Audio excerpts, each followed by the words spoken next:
ഇറാഖിൽ അമേരിക്കൻ സേനയുടെ വ്യോമാക്രമണം 4 പേർ കൊല്ലപ്പെട്ടതായും നിരവധി പേർക്ക് പരിക്കേറ്റതായും റിപ്പോർട്ടുകൾ പറയുന്നു. പ്രതിരോധം മുൻനിർത്തിയായിരുന്നു ആക്രമണമെന്നും അമേരിക്കൻ സേനയ്ക്കും സഖ്യസേനകൾക്കും നേരെ ഡ്രോൺ ആക്രമണം നടത്താൻ തയ്യാറെടുത്തിരുന്നവരെ ലക്ഷ്യമിട്ടാണ് ആക്രമണം നടത്തിയത് എന്നും അമേരിക്കൻ സേനാ വൃത്തങ്ങൾ വിശദീകരിച്ചു. ഫെബ്രുവരി മാസത്തിനു ശേഷം അമേരിക്കൻ സേന ഇറാഖിൽ നടത്തുന്ന ആദ്യത്തെ വ്യോമാക്രമണമായിരുന്നു ഇന്നലെ രാത്രി നടന്നത്. ഇറാഖിലെ ബാബിലോൺ പ്രവിശ്യയിലായിരുന്നു ആക്രമണം. കുറഞ്ഞത് 4 പേർക്കെങ്കിലും ജീവൻ നഷ്ടമായി എന്നാണ് ഇറാഖി വൃത്തങ്ങൾ സൂചിപ്പിക്കുന്നത്. ആളില്ലാ വിമാനങ്ങൾ ഉപയോഗിച്ചുകൊണ്ട് അമേരിക്കൻ സേനയ്ക്ക് നേരെ ആക്രമണം നടത്താൻ പദ്ധതിയിട്ടിരുന്നവരെ ലക്ഷ്യമിട്ടായിരുന്നു ആക്രമണമെന്ന് സേനാ വൃത്തങ്ങൾ വിശദീകരിച്ചു. സ്വയം പ്രതിരോധത്തിന് തങ്ങൾക്കും എപ്പോഴും അവകാശമുണ്ട് എന്നും ആവശ്യമായ നടപടികൾ സ്വീകരിക്കാൻ മടിക്കില്ല എന്നും അമേരിക്കൻ ഉദ്യോഗസ്ഥർ വിശദീകരിച്ചു.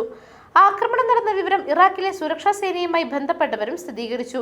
നിരവധി പേർക്ക് ഗുരുതര പരിക്കുള്ളതിനാൽ മരണസംഖ്യ ഉയരാനും സാധ്യതയുണ്ട് എന്ന് വാർത്താ ഏജൻസികളും റിപ്പോർട്ട് ചെയ്തു. ഇറാഖിൽ ഐൻ അൽ അസദിലെ അമേരിക്കൻ സേനാ താവളത്തിന് നേരെ അടുത്തിടെ 2 ആക്രമണങ്ങൾ ഉണ്ടായിരുന്നു. നിരവധി തവണ റോക്കറ്റ് ആക്രമണ ശ്രമങ്ങളും ഉണ്ടായി എന്ന് അമേരിക്കൻ ഉദ്യോഗസ്ഥർ വിശദീകരിക്കുന്നു. ജൂലൈ 16-ന് ആക്രമണം നടത്താൻ ശ്രമിച്ച 2 ഡ്രോണുകൾ തകർത്തതായും ചെറിയ നാശനഷ്ടങ്ങൾ ഇതുമൂലം ഉണ്ടായതായും പെന്റഗൺ അറിയിച്ചിരുന്നു. News desk മെഗ്നവിഷൻ.